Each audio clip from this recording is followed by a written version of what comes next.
Percent Podcast. Hey everybody, it's Matthew, and Rizzle and I are really excited to bring you yet another special interview on the You Deserve a Drink podcast. Our guest this week basically needs no introduction. Longtime listeners will recognize this individual as the very first special guest on the You Deserve a Drink podcast with Rizzle and I way back almost 6 months ago.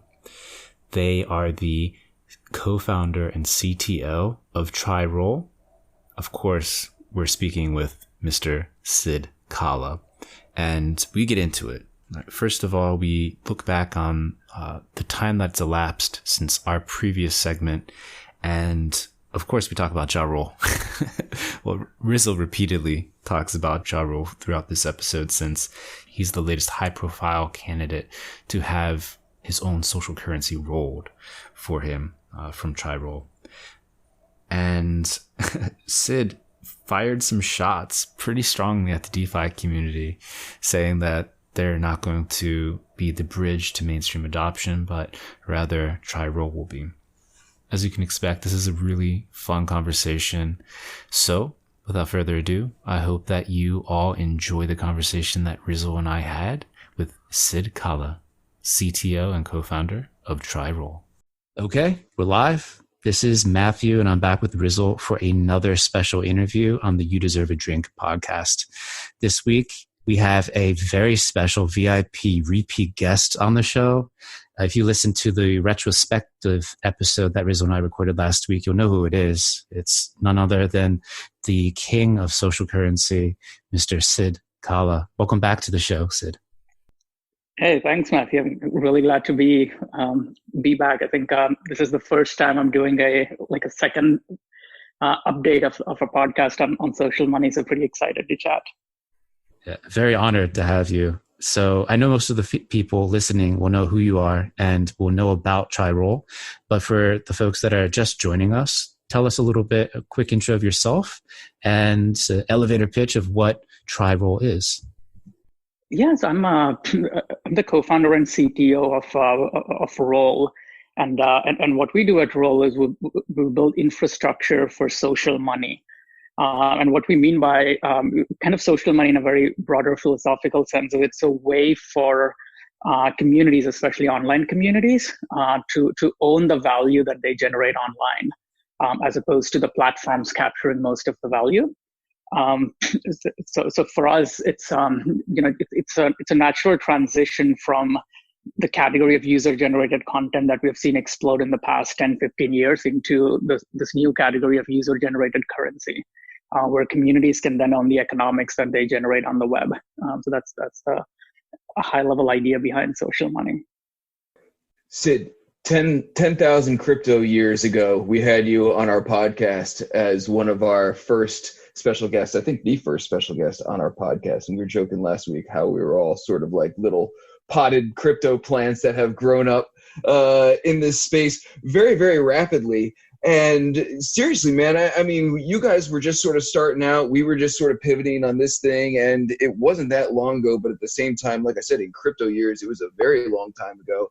And here you are like dropping news about I thought Whale Shark coming on was a big deal, no disrespect, Whale Shark, but then you got like Ja Rule coming on last night. I can only imagine the last several months have been somewhat of a whirlwind because you guys keep popping up on my radar all the time with the people who are joining forces with you. And it was only a handful of people starting out. So what has the last 6 months been crazy? Is this what you anticipated going on? Was this sort of the plan the whole time? Is Jay-Z next, or what's been the deal, man? What have you been up to? Yeah, man, it's been pretty insane the last few months, just to be honest.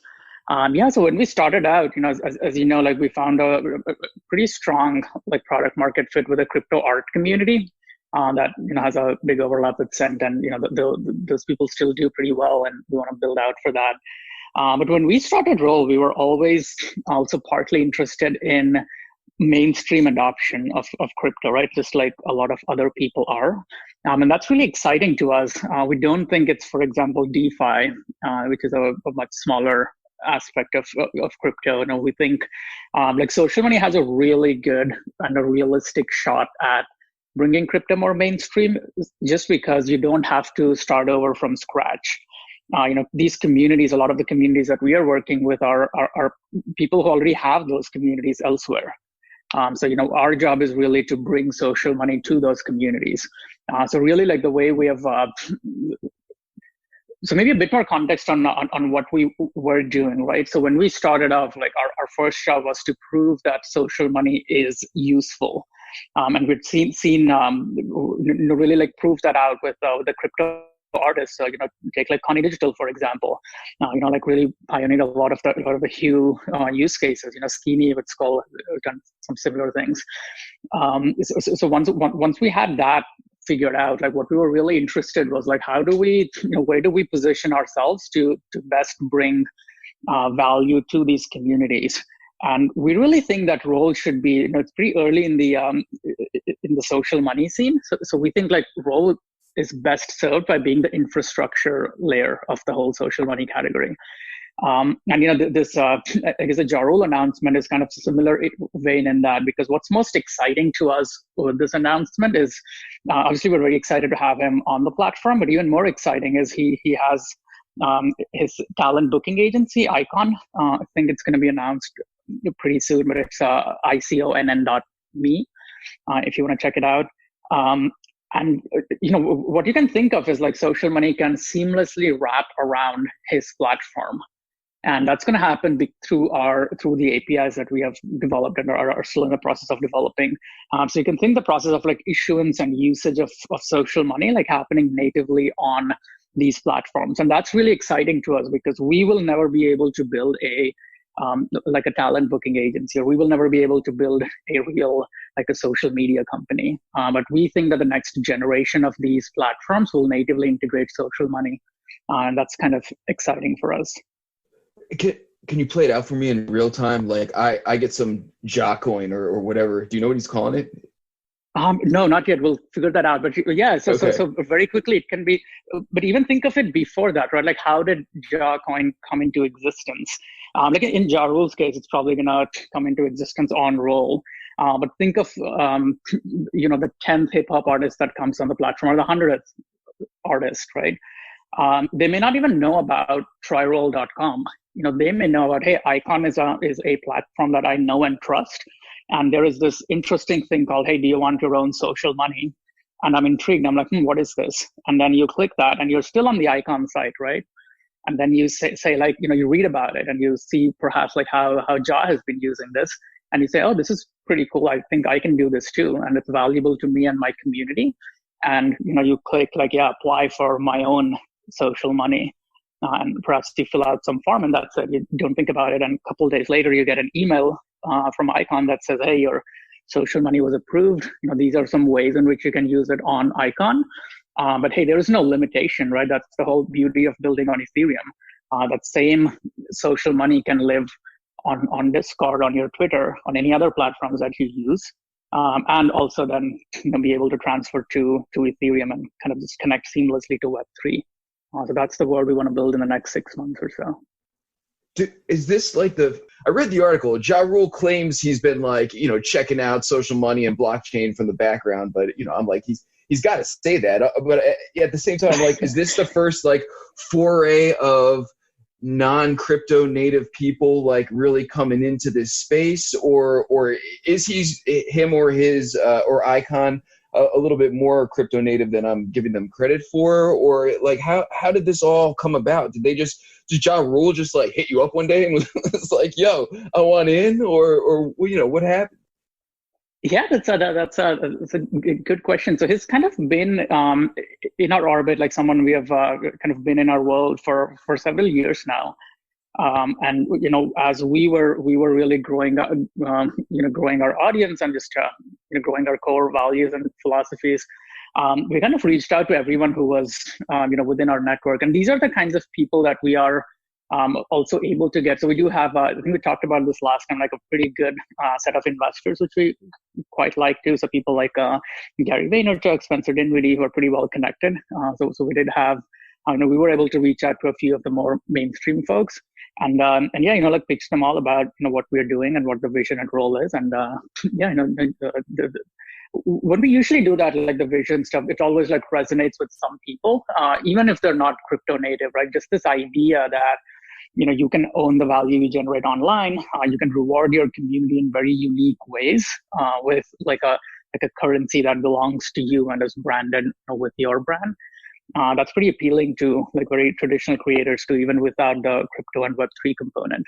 So yeah, so some people see the broader vision and they're bought in, and yeah, that's they're usually in. So one of the things that I think Rizzle touched on it, and we touched on it in our podcast that we recorded last week. But since we spoke last, like social currency, social money, or personal tokens, whatever we want to call it, has been one of the dominant themes that has just continued to increase in visibility and just like thought space in our world and in the broader crypto community.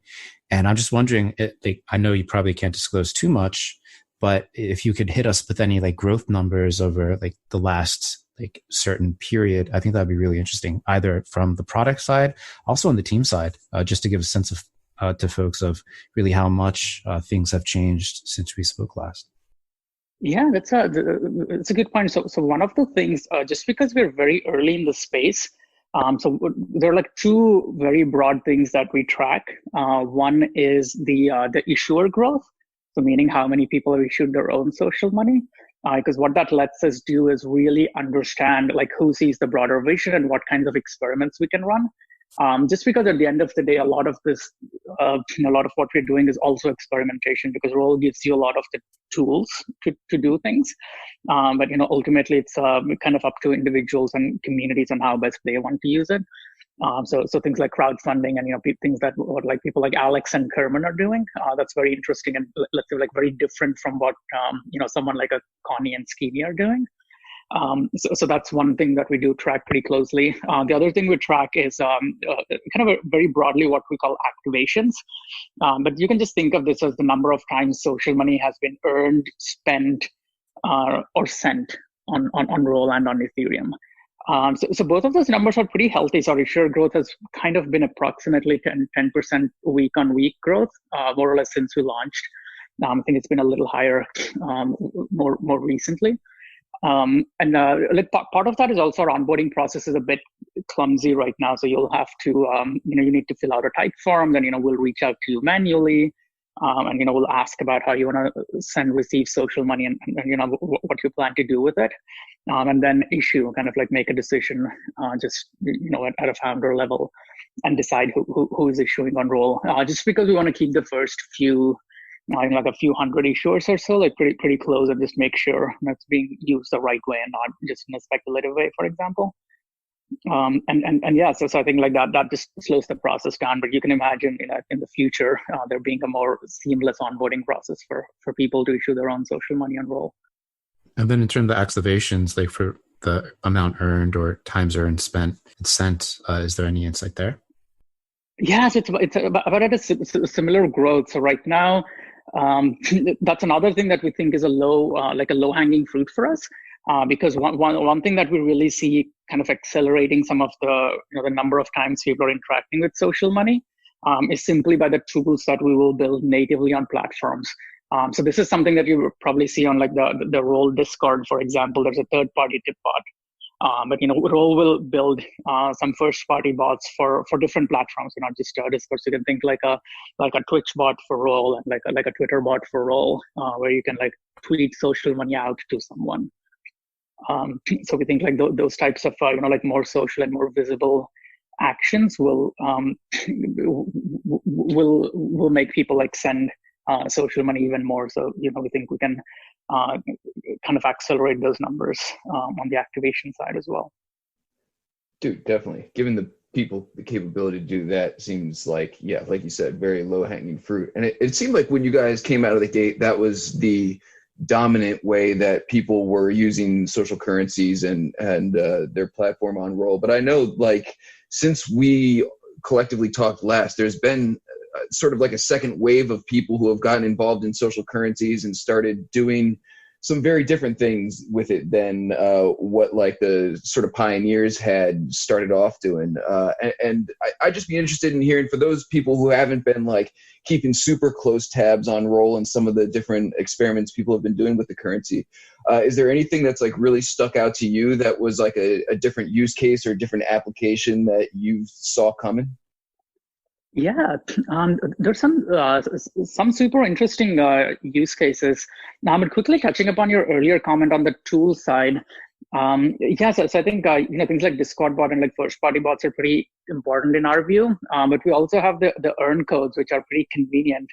And the reason earn codes have worked so well for us is because they are truly platform independent.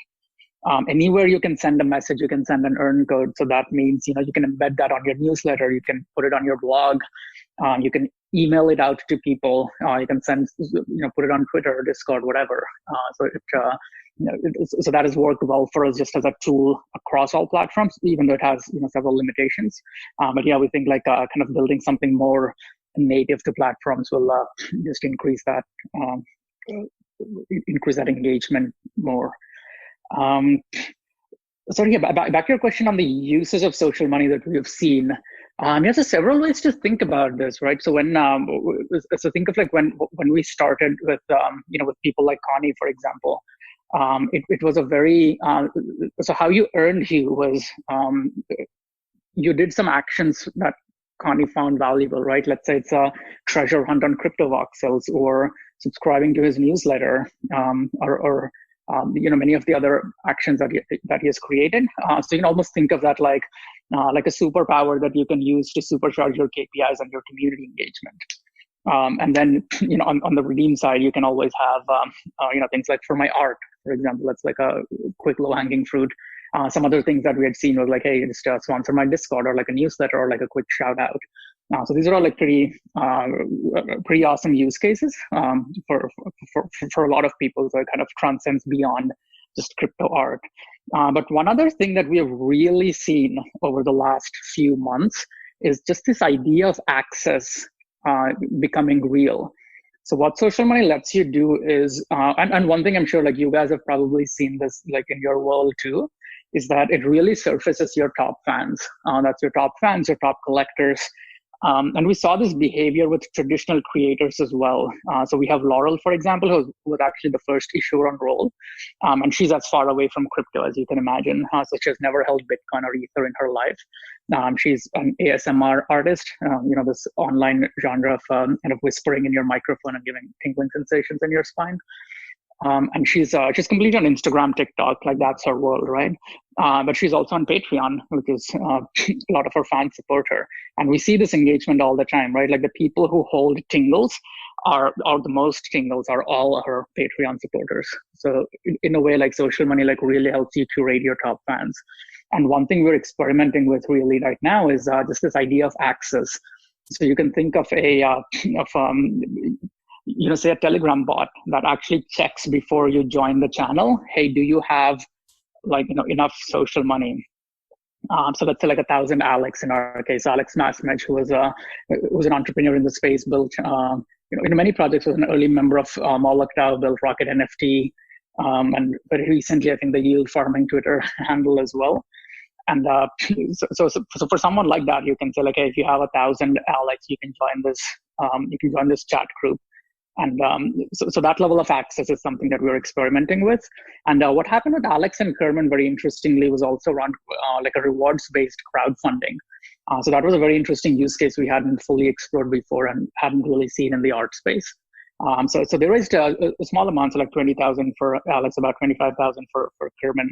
But the idea there was really that you want to create a core group of people who are invested in your success for the long term. And that was pretty exciting to see, because the people who did contribute to the sale were all like people who do follow Alex and want to be part of his journey. Like, he's a very young entrepreneur, and there's like a long road ahead of him. But now they're Alex holders. So he recently actually did a poll on how he should kind of which of the habits he should adopt. So things like waking up at 6 a.m. or jogging 5 miles a day, and actually jogging 5 miles a day won over. So he's actually going to try to jog 5 miles a day because that's what his, the whole actual holders of Alex want him to do. So this is kind of like a model pioneered by Mike Merrill, who was, the quote unquote first publicly traded person. You just kind of get community input, and we think like over the long term, that's pretty valuable. So that story still has to play out, but that's a super interesting use case as well.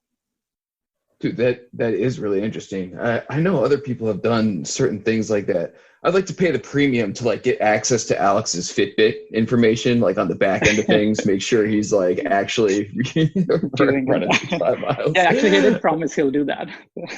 No, it's cool, man. I mean, I appreciate, anyone who's thinking outside the box and trying to throw a curveball at these kinds of things. And I think you absolutely need people like that who are willing to, kick the tires and just try things that haven't been tried before, and some will succeed and some will fail, but it's all in the spirit of, pushing the space forward and innovation and everything. Do you see like a specific type of use case for social money becoming like the dominant, like type of use case? I mean, obviously, it extends in many directions and people will probably indefinitely continue to tinker around with different applications for it. But is there like one or two main ways that you really see this like gaining mainstream traction? Yeah, I think it's hard to answer. I think we don't have just because the kinds of things that some people do is very different from what others do, right? So for some people, let's say depending on where you are, it's a very good tool for kind of building your audience. But for some other people who have already built an audience and perhaps built very successful companies, that's not really your primary concern. So we think that there'll be like 2 or 3 categories emerge. So one could kind of be just, like this KPI driven use of social money, right? Where you can really supercharge everything that you're doing. So everything from your Substack subscribers, to your Patreon supporters, all the way to, people following you on Twitter or even migrating to a new platform. And then we see like this whole idea of like access kind of come into one aspect. And then, just this idea of like being able to share some of the value that you have created with your broader community. We think what's going to really like catch on is we'll probably know a bit more about this in the next, like 6 months to a year, where we see like full social money loops kind of start existing on other platforms. And that'll be super interesting. So some of the, I guess, candid behind the scenes things that we're talking about is just this more visible indication of status that you can show with social money. So think about like a chat group where people, like the whole community aggregates. But if you you can buy a valuable sticker, could even be like an NFT, right? But it's like in that community, it represents some status. It shows that, hey, you are a moderator, or you are one of the top posters or something. So we think like those types of models are very interesting. We've got like very good positive feedback on that, but we still have to see it play out in the market. So a little early for that, but I think we're right at the cusp. I think in the next few months we'll see some very strong, like more mainstream use cases emerge. What's really exciting to me is just like all the experimentation that your user base is engaging in, right? So you have like all those task-based rewards. You have people trying to spin up really early communities. You have folks like Kerman and Alex who are doing like the initial human offerings or publicly traded person plays, which are like injecting liquidity right away, as opposed to like taking the long route of what like a new creator would have to go through. And then you have folks like Ja that are coming in now that obviously have entrenched communities that have like paved the way for their career financially. So it'll be interesting to see how they interact with it. But at the end of the day, I feel like the speculative nature of this is really, really exciting. And it's not just like a fun little toy that people can play with. It's like, well, these things can accrue value dramatically, right? And then, of course, you have like Whale Shark, who has these asset-backed tokens that he's been distributing in grants and approaching it from that angle. So, I mean, one question, too, is just like, well, I know there's a lot of liquidity pools that have been popping up over on Uniswap for a lot of the tokens. Like, is that something that you guys track? And then, like, heading forward, what do you think about the speculative nature of how social currencies interact with all the users and all the experiments that they're running? Yeah, that's a good question. Generally speaking, the economics also tend towards that, right? For example, all of social money is limited in supply. You can think of the whole social money economy pie being divided into these 10 million units. So you kind of own, X% of that. So there's definitely that aspect of, long-term being able to hold the value of a community, and, potentially also, I guess, like speculate on that value going forward. So it's definitely an interesting dynamic. So one of the, and that's also one of the big ways in which this is different from, let's say, like your loyalty points kind of a play, right? Like, even though once you put something like a rewards base, so like legally, it's very similar to a loyalty point system, right? You do some actions, you earn some social money, and then you're able to spend it on things that you have. But again, like even in our data that we see, it's, I don't know if it's 50-50 now, but like a while ago, it was very close to 50-50, where 50% of the people are just spending everything immediately, right? You're waiting, you're collecting up to a threshold. And I got 10,000 Hue now. I'm gonna get this art piece from Connie. Like, that's the thinking. And for many others, it's like, I'm just hoarding as much Hue as I can. Like, this is, I'm not spending anything. So it's very interesting behaviors for sure from people's perspective too. And I think I'm very excited to see how that plays out in the longer term as well, because like you mentioned, like some of the existing communities and people like Ja were financially very, very well placed. So someone described this to us actually, like social money kind of seems like one more superpower to us. So like a YouTube is a superpower. Like, I can just put out a video and thousands of people are going to see that. Podcasting is a superpower. They kind of see social money as one of those things in their toolbox. We're pretty interested to see how that dynamic plays out over time. Like, my guess is some communities will tend very much towards a transactional model. Some communities will tend a little bit more towards the quote unquote saving model. So where you want to make like a longer term bet on the community. So we'll see how that split happens. So you guys got Ja Rule. You guys must have had some like backdoor conversations, behind the scenes conversations where you're like, all right, the floodgates are starting to open. Who can we get, right? So like who's like pie in the sky? Like, you guys must have like earmarked some people, and you don't have to get like super, super specific or like say anything controversial, but I'm like, there must be some celebrities or like public figures out there who have like communities that you're like, oh my God, if we could just get like so-and-so and so-and-so on here too, we'd be, 10 steps even beyond where we are now. Are there like a couple people or even like certain types of like people or communities that you're like, this is where this would live like so perfectly moving forward? Or what, give me some behind the scenes stuff, Sid.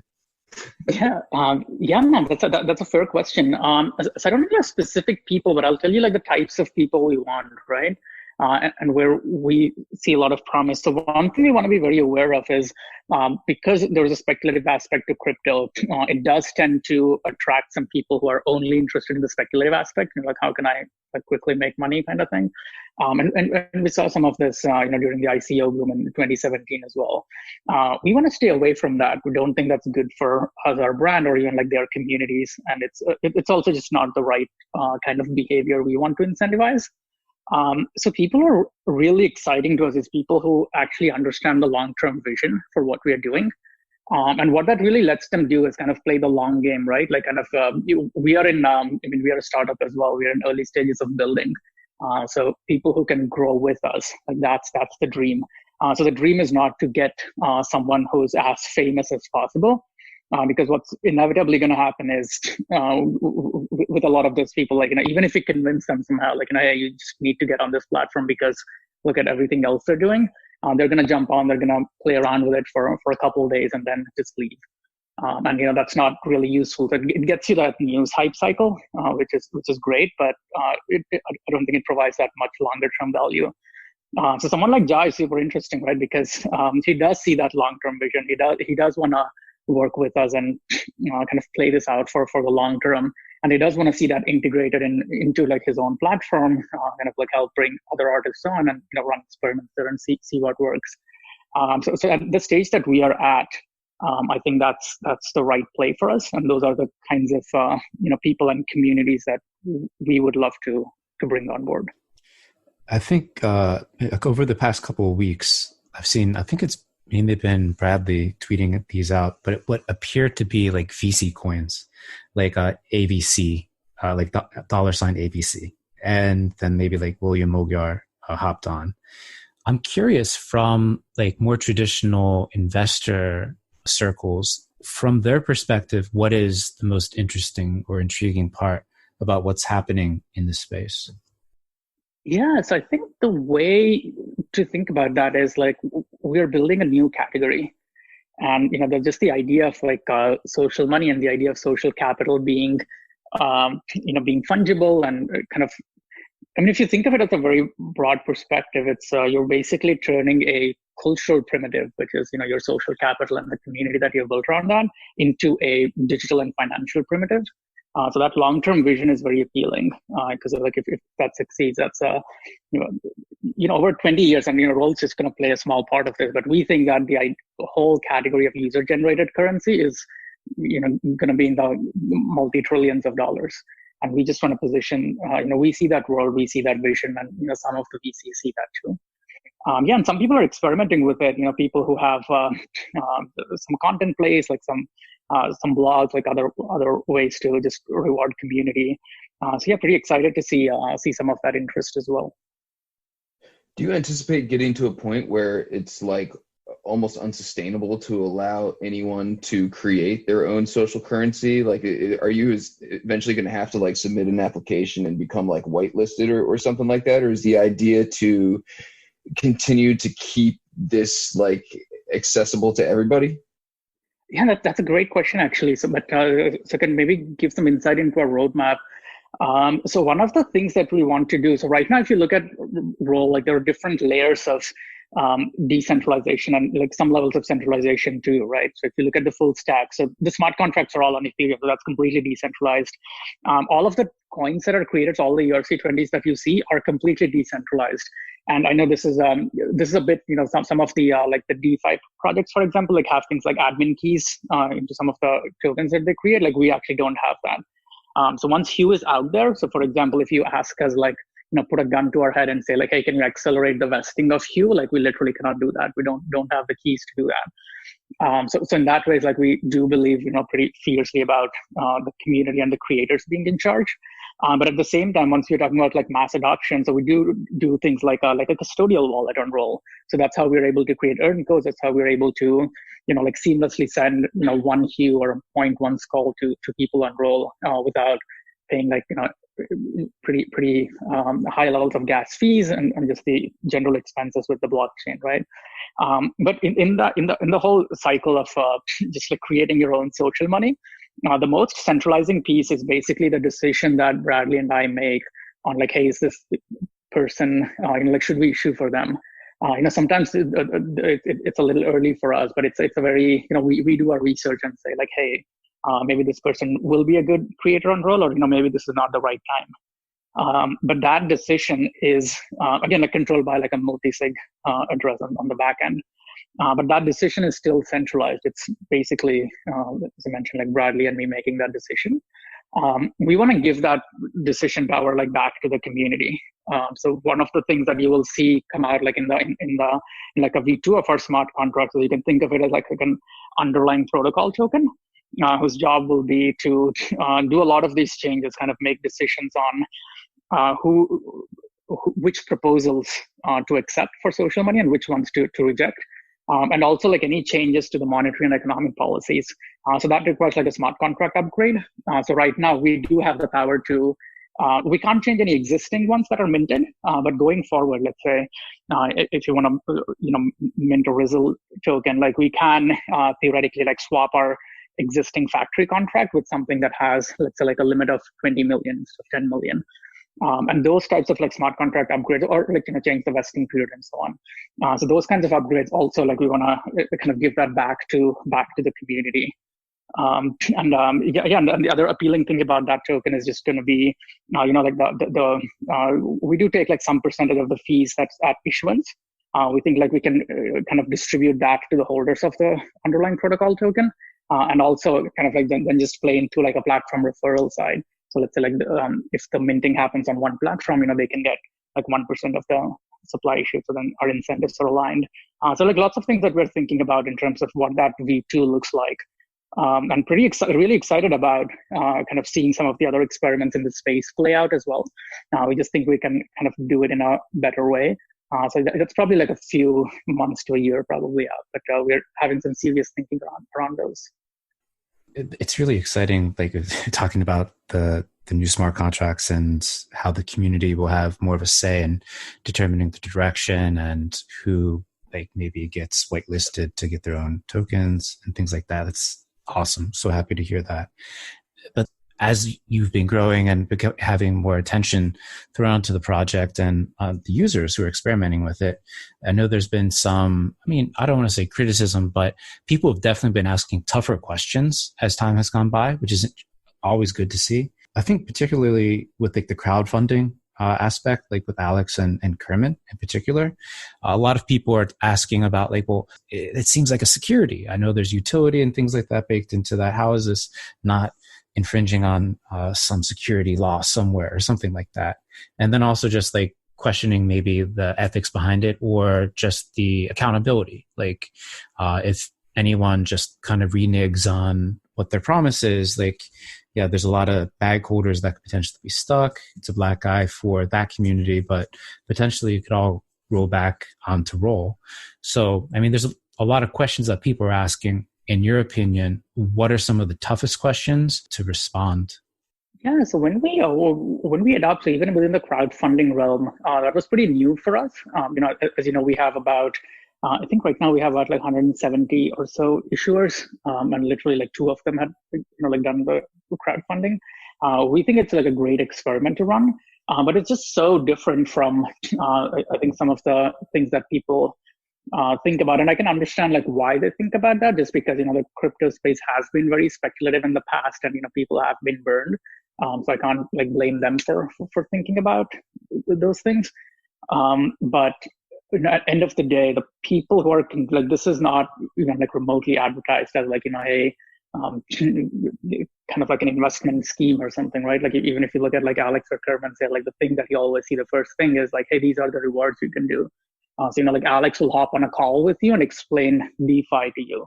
And just think of how valuable that is. Like, if you are someone who's outside the space, there are like 10 credible people and like 10,000 non-credible people who can tell you about DeFi and shill you their project, right? On why you should buy, X coin instead. And that's the real play. And then there are like 10 people who will actually tell you, hey, this is the risk, like, don't do shit like that. And, just manage your, like, this is the landscape, right? So even same with Kerman, right? He writes like one of the most popular websites on DeFi, and I really love his tutorials. Like I follow them personally for some of my stuff too. So that's really valuable to people, and that's basically what you're kind of getting from being part of the Kerman sale. And as I mentioned earlier too, like, from their perspective, it's like you've built a 30, 40 strong person community that's now very, in a very real sense, invested in you. So everything from advice to making introductions to people to like finding potential co-founders to just getting advice, right? Like some of the like Alex is not very technical.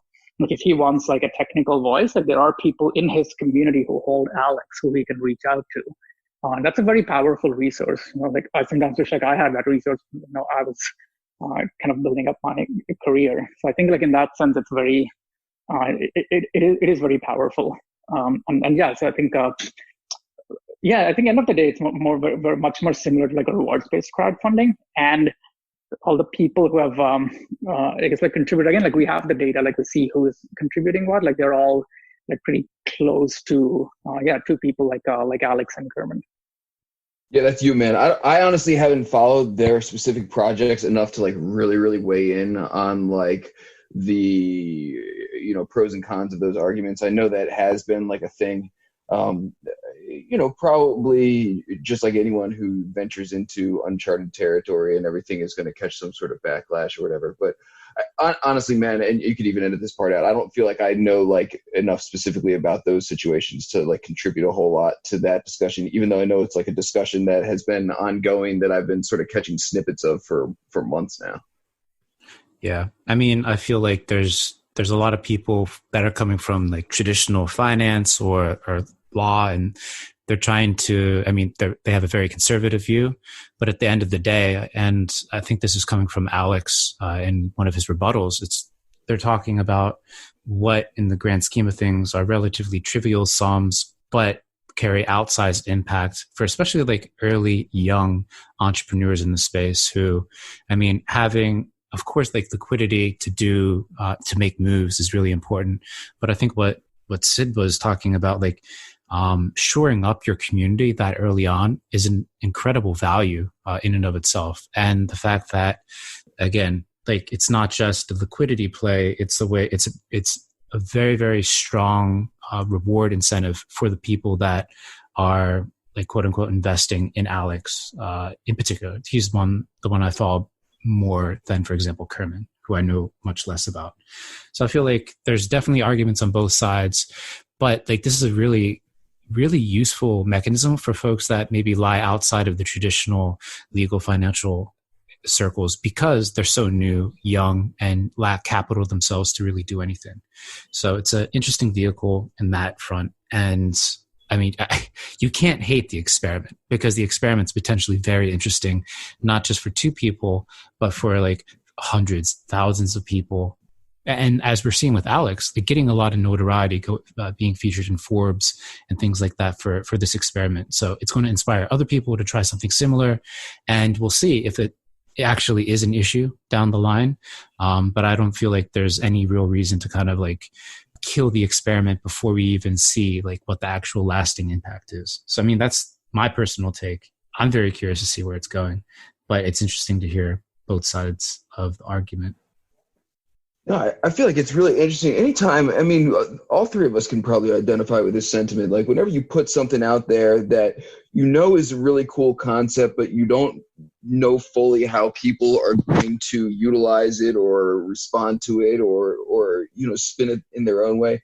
It's so exciting just to see how it all plays out. And especially with Roll, man. I mean, when we had you on the first time around, Sid, like we were saying at the top of the podcast, you guys were just sort of starting to get out of the gate, and it was really tough for me personally to see how this was going to play out and how this made sense within the context of the cryptosphere and everything, and never anticipated like a fraction of the ways that people have implemented it. But I mean, I guess that's what happens when you turn over to a product to a bunch of like artists and creators, right? They like get extra creative with it. I don't know, man. I'm like very, very impressed about. Is it just you and Bradley over there? You guys subcontract people or whatever? I know you've referenced you and him, like basically doing all these things the whole time, and I'm like, holy shit, man! This is like a massive, or it has become like a massive, massive project. If it wasn't 6 to 8 months ago, and whenever we first connected, what's your squad like these days? Yeah. So we have Syncus actually, as you know, like on our team, who's helping out on a lot of like creator onboarding and user support and some other, just creating some documentation for us, some FAQs, some content. So kind of really been helpful. And then the rest of the team is just engineers. So we kind of work with 3 engineers who are helping build things out. So we kind of have the iOS app, the Android app, the web app. And now we're also like building a bunch of APIs that third parties can build. There's a lot of engineering going on behind the scenes.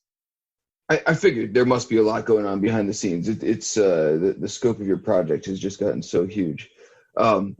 Sid, I want to give you our like weekly shakedown here, man. You've obviously got your hand in like a billion projects. Is there anything that you're not directly related to that you just think is cool, or you're collecting on the side, or been checking out just as a hobby? Yeah, that's gonna feel like a cop-out answer, but I'm actually very interested to see Scent, like just the whole the new idea of like seeding creators and also being potentially able to reward them, kind of finding them early. I think that's a really cool experiment that I would love to see play out and how people respond. And I think like it's somewhat adjacent to what we are trying to do as well, kind of going about the whole crypto space from like a community perspective, and also the ability to kind of build and share value. A lot of our philosophy comes from that as well in the social money space. So yeah, pretty interested to see that. Other than that, like pretty excited about some of the new developments, especially on things like the wallet space. So places where you can just sign up with your email and your public-private key pair is generated off of that. I do have some security issues, I'm sure, because you may or may not want your email to be the sole source of that connection. But I just think that onboarding is so seamless. So that's a pretty good direction in which the general infrastructure and the space is moving as well. So yeah, pretty excited about that as well. No, man, that's not a cop-out. It sounds like it goes honestly perfectly hand in hand with what you do now. So if anything, it seems like a very intelligent answer.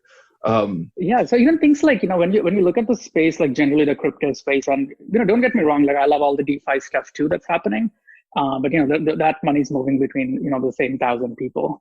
And, the promise of, this is going to bank the unbanked or whatever, like we all know that's not exactly what's happening there. And so while it's exciting in its own way about, the financialization of the space and kind of running some pretty cool experiments too, so, don't get me wrong. But what like really excites me, and, I'm sure Bradley as well, is just this idea that we see a legitimate path from like where we are to the next 100 million like real users into the crypto space. So that's exciting to us. Hell yeah, Shots man. fired. I guarantee you, get Ja Rule on our podcast, man. We will shill the shit out of Roll and get those 100 million people, man. I want them on. I want to hear what Ja's doing with social currency, man. I want all the details. Many shout outs to Roll will happen. Does anyone talk directly to Ja? Do you guys just talk to Icon, or we actually like have Bradley him on yeah, you should check it out. Like we have a Roll radio. So it's like a small effort by us on like a podcast. It's not fully polished or anything. But what we do is we just sit down with some of our like bigger platforms and infrastructure plays. So far, like these are not the crypto native people. These are people who are kind of doing pretty interesting things. So one person who came on is doing very interesting things in the esports world. Someone like Ja, for example, is completely on the music side. We'll have someone else like who has built in the past just like a whole platform for musicians, and trying to work on some other exciting things now, and would be interested to work with Roll as well. So we're just kind of going beyond the crypto category and trying to talk to people who are looking at the space.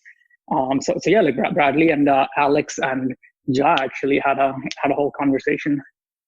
1 billion Rizzle coins on the line, man. I'll send them to you. give us Ja. I want to talk about social currency and no, honestly, man, all jokes aside, I would genuinely be interested in hearing what some of these people on the fringe of the crypto sphere are doing and what they think about these things, because this is a conversation that Matthew and I have been having extensively, and Jim, is just how to keep pushing the boundaries of this space and expanding the pond a little bit wider.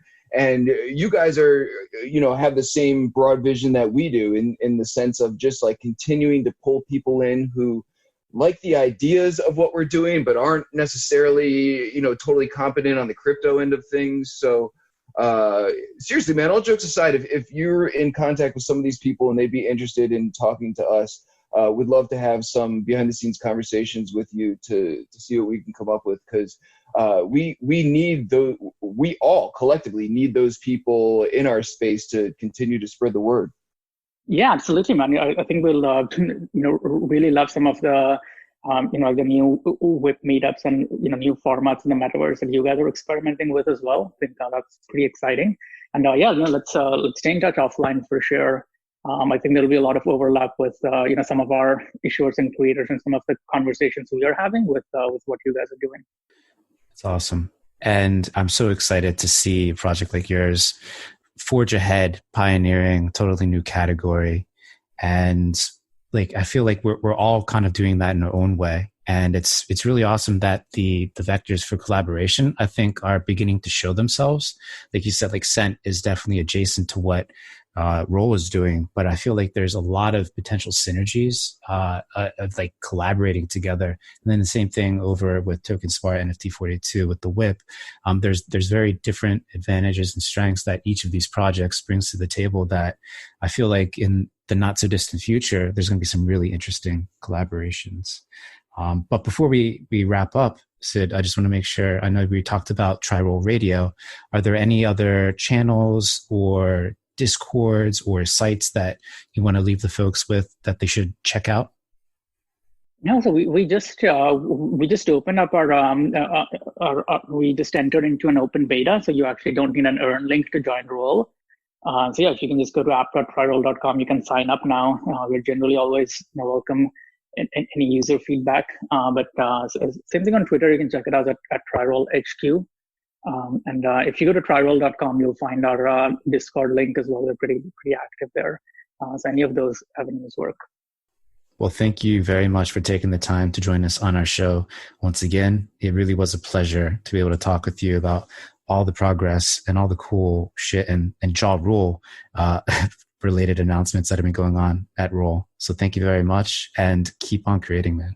Oh, yes. Yeah, thanks, man. Thanks for having me. I'm pretty excited about the future. Hey, everybody, it's Matthew again, and I really hope you enjoyed the conversation that Rizzle and I had with Sid Kalla.